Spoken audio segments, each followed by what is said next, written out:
ആമേൻ, ആമേൻ.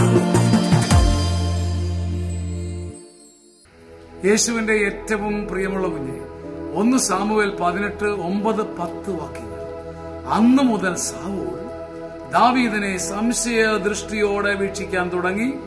പിറ്റേ ദിവസം ദൈവം അയച്ച ഒരു ദുരാത്മാവ് അവനിൽ പ്രവേശിച്ചു. അന്നു മുതൽ മഹാരാജാവായ സൗൽ ദാവീദിനെ, നിസാരനായ ഇടയബാലനായ ദാവീദിനെ സംശയത്തോടെ, തന്റെ ശത്രുവാണെന്ന് കരുതി സംശയത്തോടെ താഴ്ത്തിക്കെട്ടി ദുഷ്ടലാക്കോടെ വീക്ഷിച്ചു.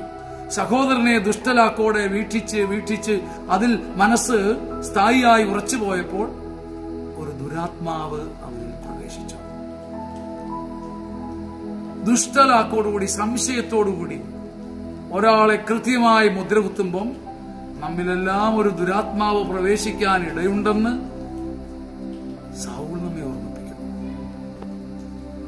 സൗൽ അന്ന് മുതൽ അങ്ങേയറ്റം സംശയദൃഷ്ടിയോടെ നിസാരനായ ദാവീദിനെ എഴുതിത്തള്ളി. അവൻ എഴുതിത്തള്ളിയപ്പോൾ അവന്റെ ആത്മാവിലേക്ക് ഉന്തിത്തള്ളി ഒരു ദുരാത്മാവ് വരുന്നുണ്ടായിരുന്നു. ഹൃദയത്തിൽ കുറെ കൂടെ സ്നേഹത്തോടുകൂടി സ്വന്തപ്പെട്ടവരെ വീക്ഷിക്കാനും ദുഷ്ടലാക്കോടെ കാണാതിരിക്കാനും കർത്താവിന്റെ ആത്മാവിൽ നമുക്ക് വരം ചോദിക്കാം. വലിയ വിജയം നമ്മെ തേടി വരും, ചിന്തിക്കാത്ത വിജയം.